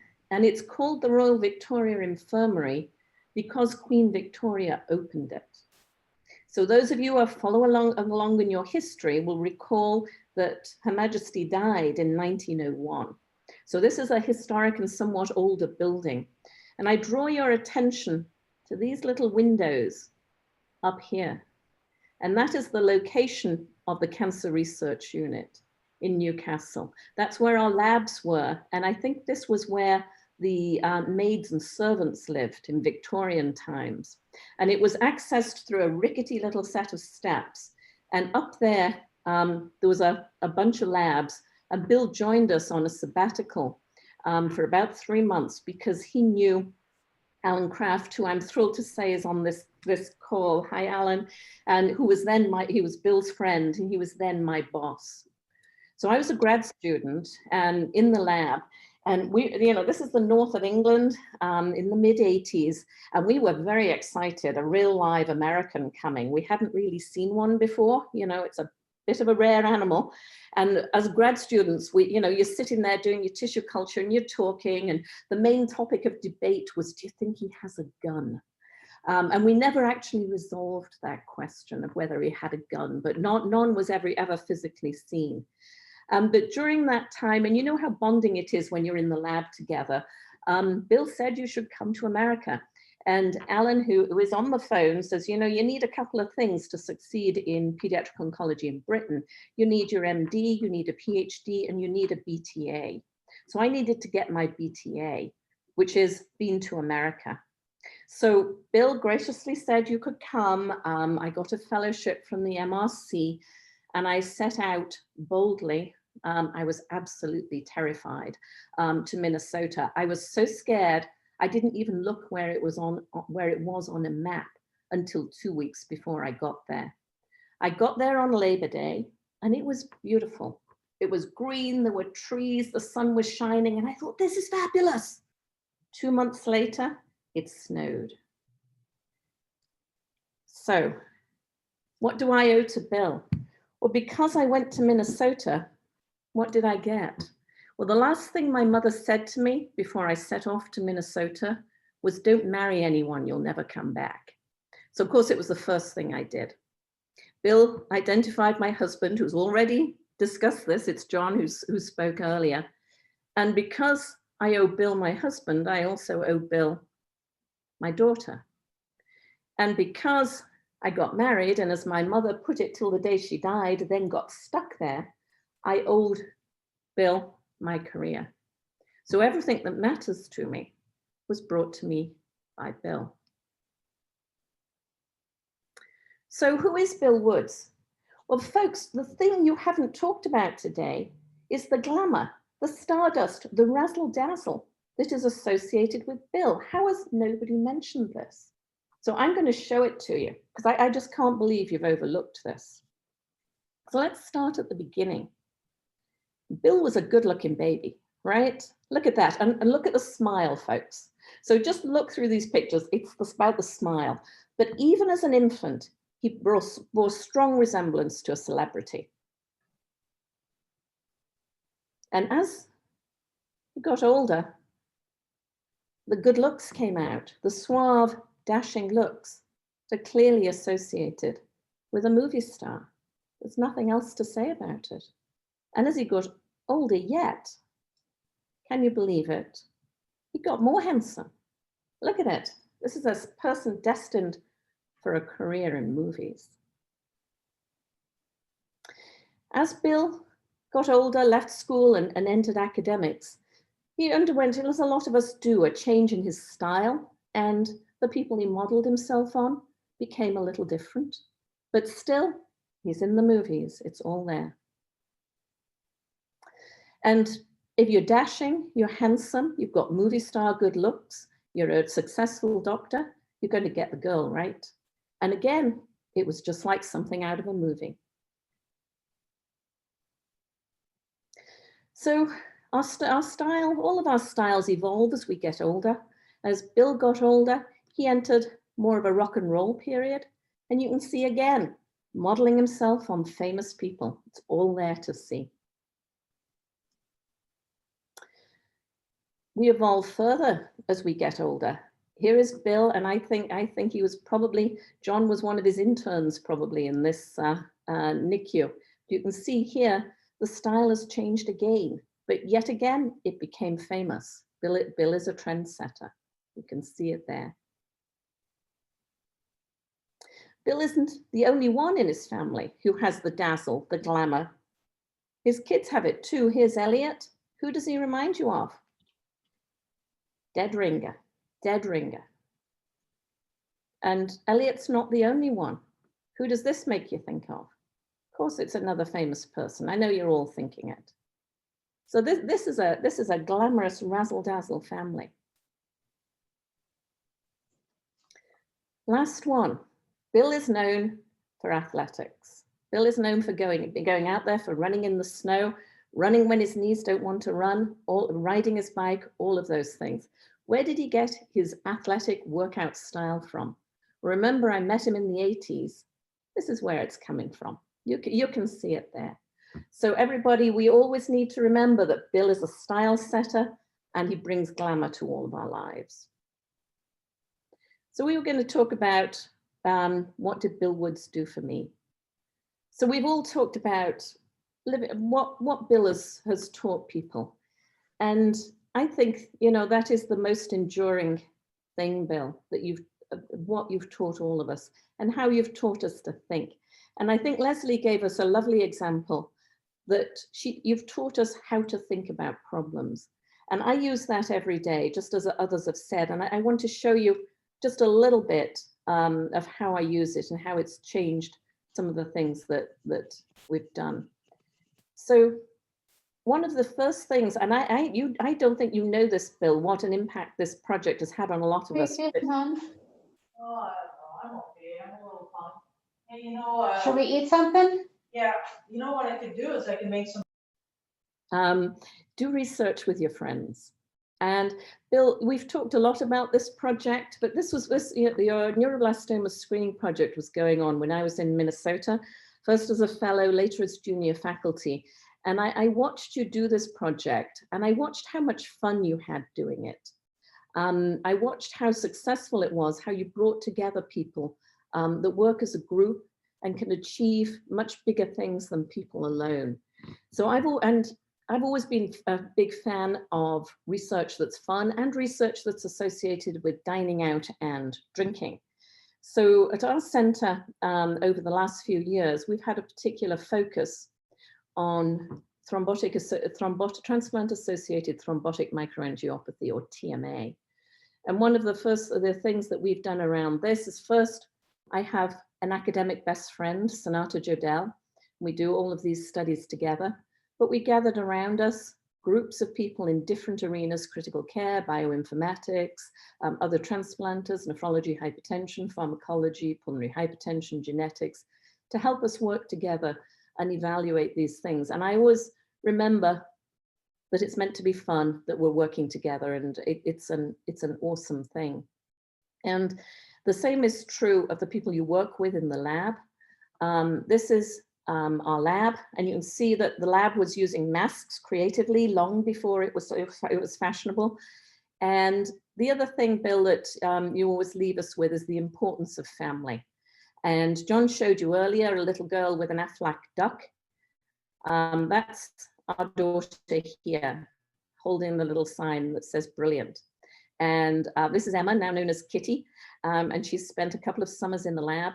And one of the happiest and proudest days of my life was when she presented a poster at the American Society of Bone Marrow Transplant meetings. And she presented a poster on HLA matching.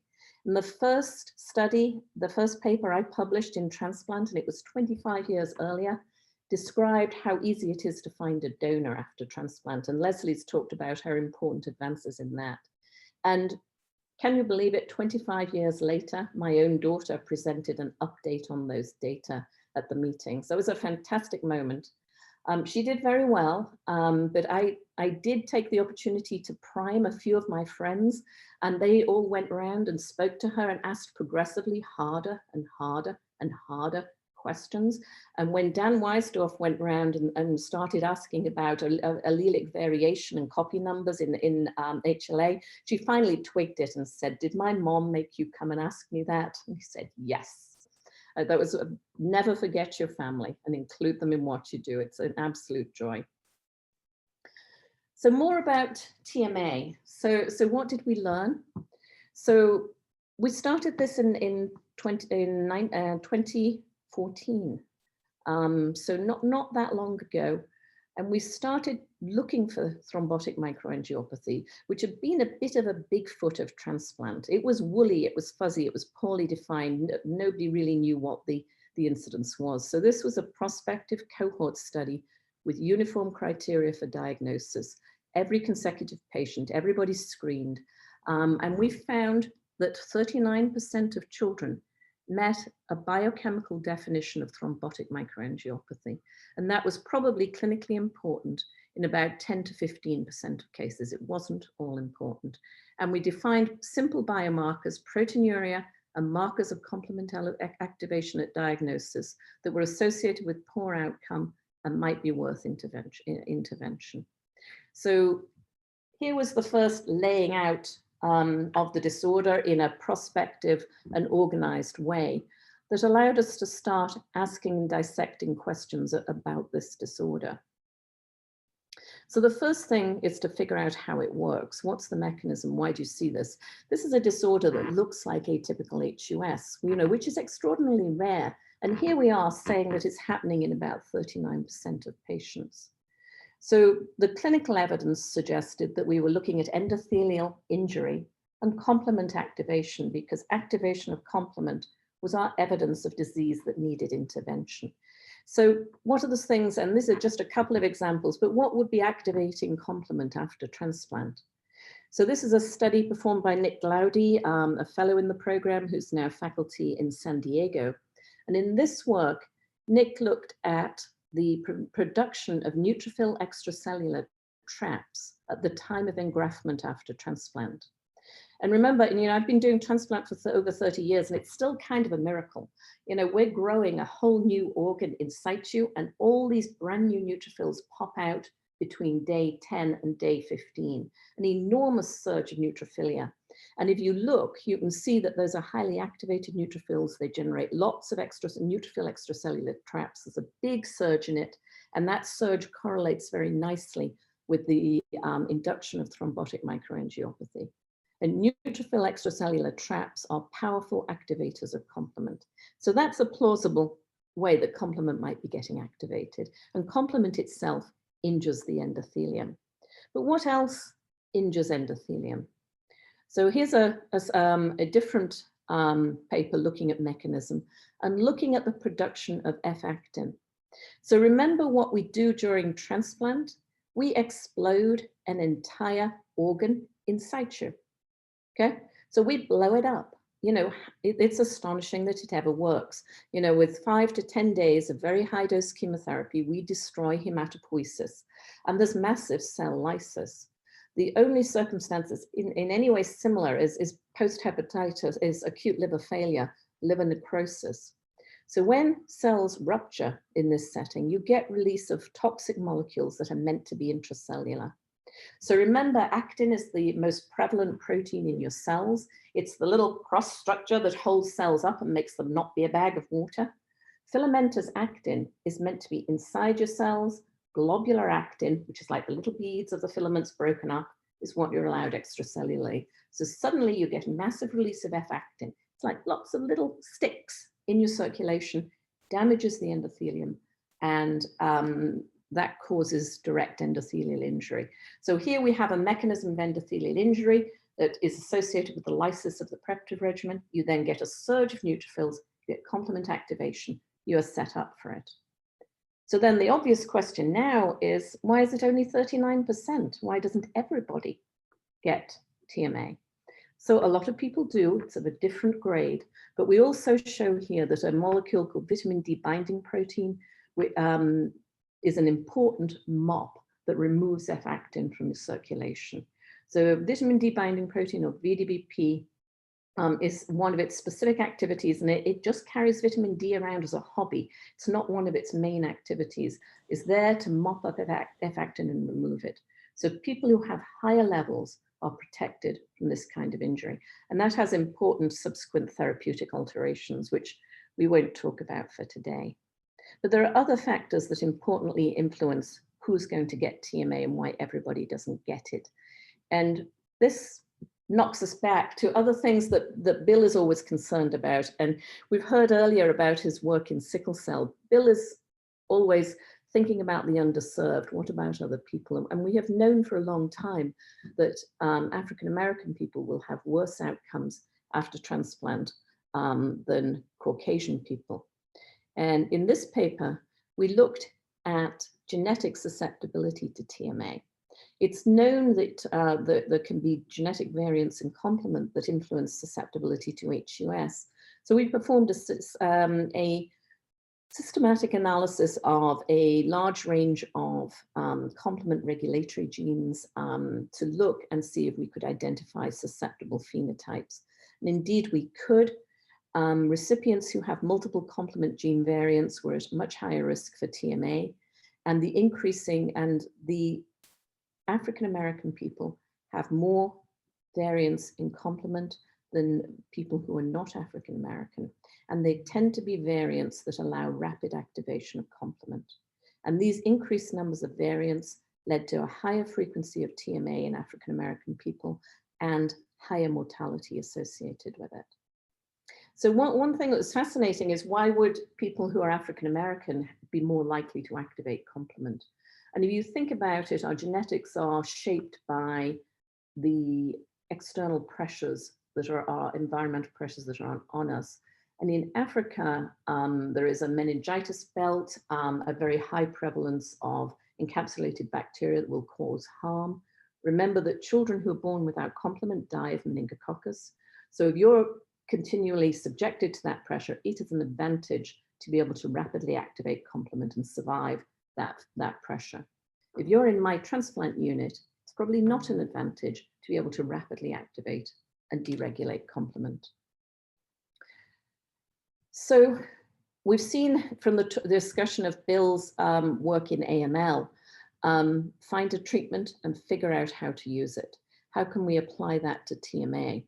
So I've talked about complement activation being a major problem. I probably can't get around my F-actin production. I might be able to get around complement activation. I might be able to mop up F-actin with VDBP. So what have we done? So the first thing that we've tested and invested quite a lot of effort in is blocking complement with eculizumab. And this is a C5a blocker licensed for use in HUS.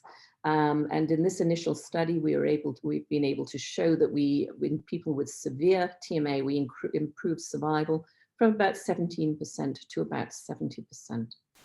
And we've done extensive pharmacodynamic studies showing that you need to titrate your eculizumab to the amount of ligand that's present, which is massively more than it is in patients with HUS. So, you know, somebody spoke earlier about Bill was wanting to know, well, why doesn't it work? Why doesn't it work? What about the patients it doesn't work for? And it's the same thing. I've told you we improve our survival from about 17% to about 70%. Well, we're not fixing everybody. And this isn't a single event. It's probably not all about complement. So we used a group of patients with TMA associated with autologous transplant to perform serial RNA-seq analyses between children with an identical diagnosis of neuroblastoma, receiving identical chemotherapy, to look at changes in the transcriptome that might identify additional targets. And this has allowed us to identify a loop between interferon activation and complement activation that loops around and accelerates the inflammatory component of TMA. And in preliminary work, we benefit in children with severe TMA by blocking interferon as well. And the involvement of interferon made us look back at our children with HLH, an interferon-driven disease. And if you look at those children carefully, the large majority have evidence of thrombotic microangiopathy, some of which, though not all of which, benefits from treatment. Bill always tells us to question dogma. Don't accept everything that's been said as true. And here we look, in this study, we looked at a biomarker called ST2. ST2 has been shown very nicely in a large cohort study to be associated with steroid refractory GVH, but perhaps not always with the incidence of steroid sensitive GVH. This was done in a large cohort. It was very careful and beautiful work, but in a cohort in which there was no phenotyping the occurrence of microangiopathy. So we went back and looked at 3 independent cohorts to determine whether ST2 really reflects GVH or TMA. And in this study, the only one currently available, the ST2 correlates much better with TMA than with steroid refractory GVH. And in work we don't have time to show all of, we believe that a lot of children with steroid refractory GVH actually have underlying untreated TMA, and their disease won't resolve until both processes are treated. And lastly, Bill tells us to keep learning new things. There's always something new. In our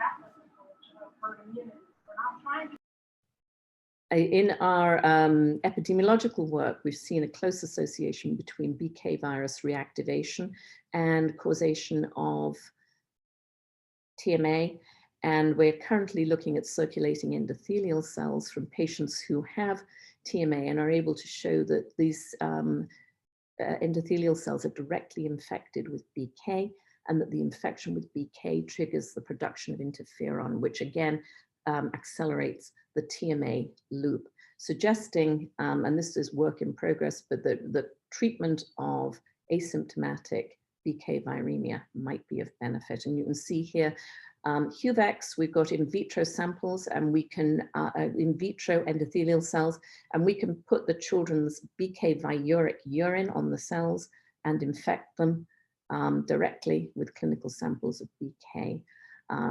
So that is work that's currently in progress, but a newer direction. So what did Bill Woods ever do for me? Well, I think I've shown you a whole heck of a lot. Everything that's important to me, I think Bill has given me or shaped. And Bill, I will be forever grateful.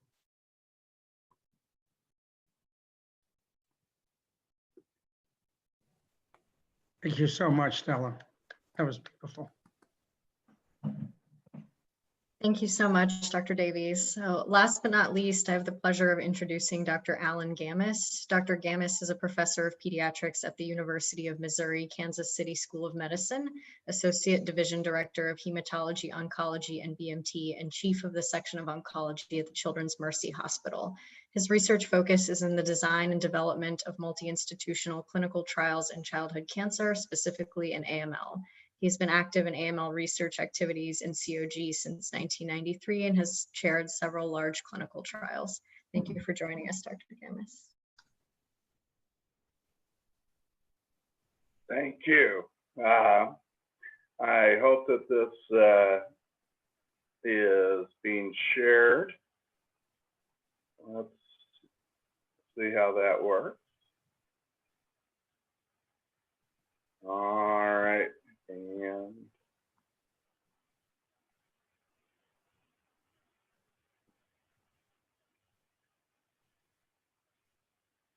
good. All right. Well, hello, everyone. And Bill, it's so good to see you. I am truly thrilled and honored and humbled to be among this august group, who are all tied together by the common thread of support and mentorship, Bill, that you've given us all. You're a giant in childhood AML and pediatric cancer, a mentor par excellence, a colleague, and most enduring to me, really a good friend. To say Bill puts his entire being into everything he does just isn't enough, as in fact, you put your heart into it, Bill. with true conviction and always with passion, as we've heard from all the others. With all my heart, Bill, thank you for all you've done for me, and most importantly, for all the children in the world you've served so well.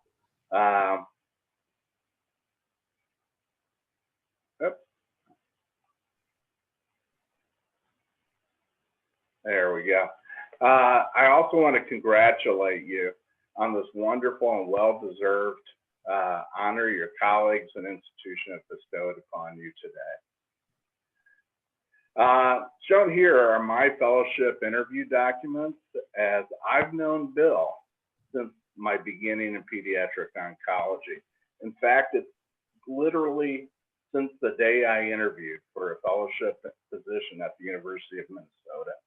That day was, in fact, in the middle of a very special week for Bill, and I am forever grateful that he shared a little time of that week with me. Bill and his wife, Kath, had just had a baby boy, Elliot, just a few days prior.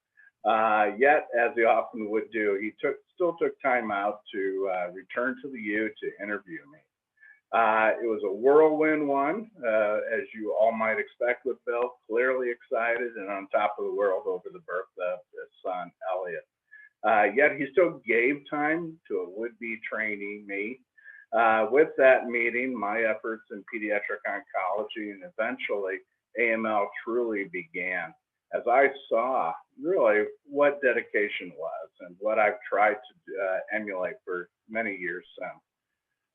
Before Bill was my AML mentor, he was in fact my clinical mentor. He was my first inpatient attending in my first month as a fellow at Minnesota, and he was my primary outpatient clinic attending throughout fellowship as well. I can easily say that much of what I do today is a reflection of what Bill taught me and showed me in those early years.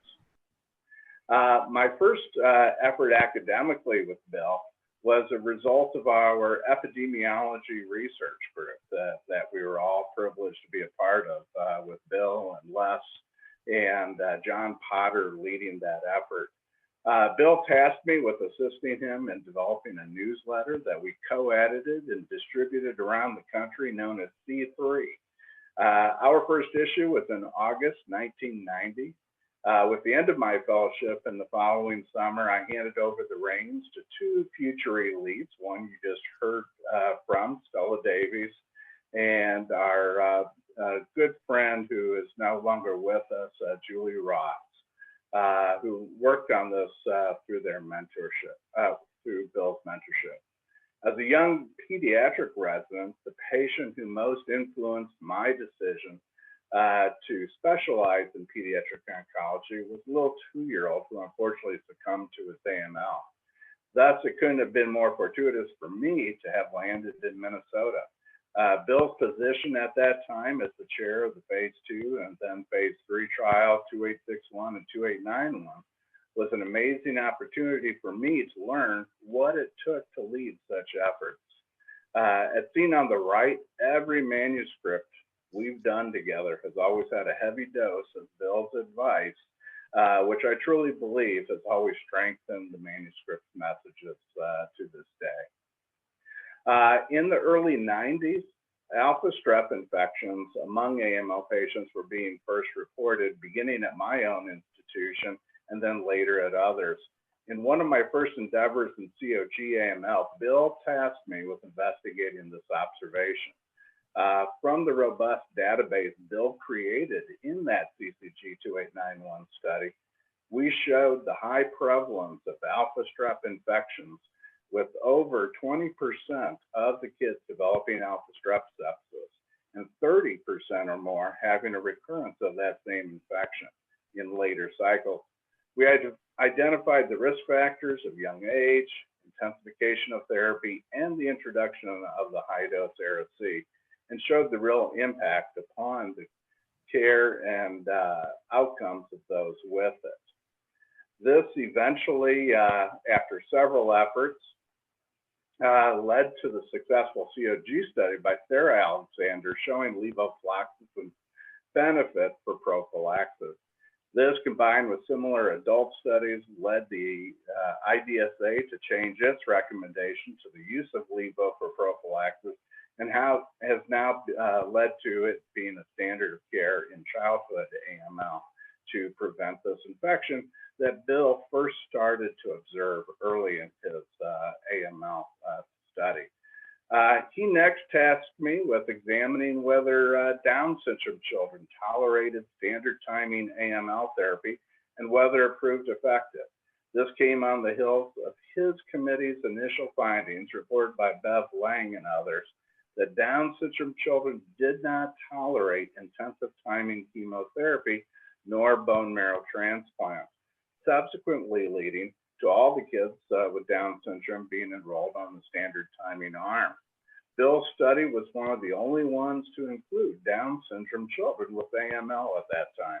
Previously, it was felt that Down syndrome children could not be successfully treated. With this analysis, we found that in fact they did exceedingly well, surpassing the outcomes of non-Down syndrome children receiving standard timing therapy and even those receiving intensively timed therapy. And that this was a result of reduced relapse. And it was in this analysis that it was first recognized that a diagnostic age of 4 years or older was a significantly adverse prognostic factor in Down syndrome AML.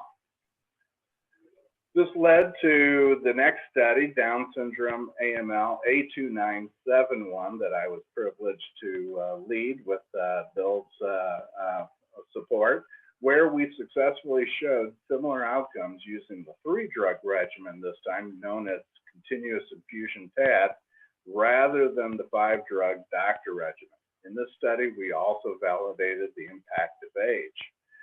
This led directly to the next COG Down syndrome study, 0431, where we moved the high-dose Ara-C course into induction 2. This resulted in the best survival seen to date with that study. We further ascertained in that study the significant prognostic impact of MRD upon outcome. This was a 2-headed study with the second primary aim to study for the first time prospectively transient myeloproliferative disorder, or TMD. Enrolling 135 children, we provided the first large-scale observation of the natural course of this disease, treated or not treated, including time to resolution, overall survival, and in the end, created the risk classification system we often use today to guide therapy.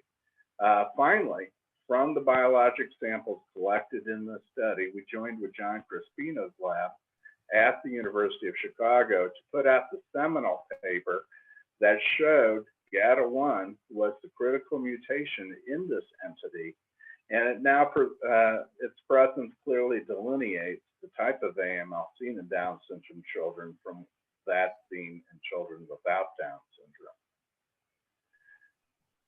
My largest work in childhood AML came on the footsteps of Bill's work, that being the phase 3 trials that we talked about earlier in de novo AML. Bill's seminal 2891 study showed that intensification of chemotherapy was critical to improving cure.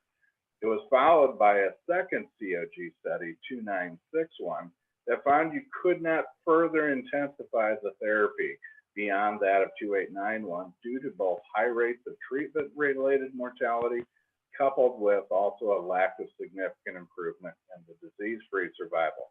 Even with the addition of significant supportive care modifications, mortality was still at a staggering 12%. So built on those past lessons, Bill passed on to us, benefiting from Bill's ongoing advice at all times.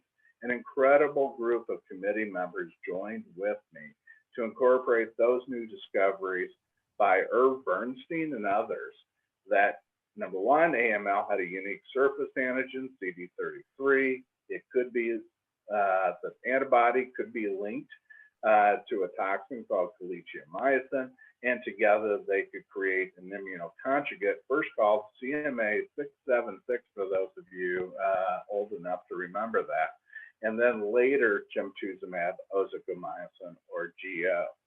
Our phase 3 study, AAML 0531, took their new agent and built on the preceding successful phase 1, 2, and pilot COG trials of GO that preceded it. Using some of my old slides from the ASH presentation from several years ago, these show the outcomes of that effort, which was a randomization of GO given in induction 1. It also was given at that time in intensification. However, that second dose later was found to be ineffective and actually caused excess mortality. So we just use that one dose now up front. This study was the first in COG to also use risk-based stratification of therapy, that being whether to use stem cell transplant or not as intensification. From the study, we showed that GO significantly improved event-free survival and did so primarily in the low and intermediate risk subtypes of AML. We showed that though there wasn't a difference in remission rate, the beneficial impact came from a significant reduction in relapse rates. There was a higher treatment-related mortality seen. This abrogated some of that benefit in the previously seen event-free survival and affecting overall survival, but feeling that this was due primarily to that second dose of GO. And this has also been seen in several adult studies as well. Interestingly, further analysis in the higher risk AML subgroups showed a significant and positive interaction between GO and stem cell transplant, presumably from GOs inducing a deeper remission prior to stem cell transplant. We first showed this with FLT3 associated AML, and now just submitted for publication in MLL or KMT2A associated AML. However, in these intermediate risk patients, GO without stem cell transplant failed to improve outcome as it did in lower risk AML patients. Thus, to our delight, overall GO, along with risk stratification, led to an overall improvement in event-free survival for children with AML. Bill's influence is never far. And following his example from 2891 and his ever-present encouragement, we made sure we designed 0531 to answer many secondary objectives by virtue of developing a robust collection of leukemia samples that Sohail described to you earlier, annotated with robust clinical data. As a result of that, and similar to Bill's 2891 study, we've been particularly successful with just a few of the publications shown here. These have included ascertaining the impact of CD33's expression of its polymorphic variants on GO efficacy, its benefit in different age groups, including infants, its benefit in FLT3 and MLL, AML in particular, and as you heard from Sohail, an enormous amount of genomic discovery in pediatric AML. This has all led to gemtuzumab's eventual reapproval, in part, as an FDA-approved agent for AML. And then this past summer, it became the first agent approved for newly diagnosed pediatric AML down to the age of 1 month, as shown in this copy of the package insert, which specifically describes 0531's results and survival curves. All this has led to GO's incorporation now into our current standard of care. Bill's principle of collaborative fellowship with a singular focus, enhanced by generational mentorship, has benefited us all who have followed Bill in sharing the COG Myeloid Strategy Group. Bill has been present since my beginning in AML and has continued to be a critical presence in our moving the goalposts forward in childhood AML. I can truly say that my career in childhood cancer and research is one on which I stand on the shoulder of giants, none more so than Bill Woods. Bill, you have left an amazing legacy, first with the significant improvements seen with 2891's intensification of therapy, and most importantly, with your amazing impact upon all of us who followed, allowing us together to so greatly improve the survival for children with AML. There are few people who attain single name status. There's Cher, Madonna, The Rock, and in pediatric AML, Bill, it's you. There is Bill.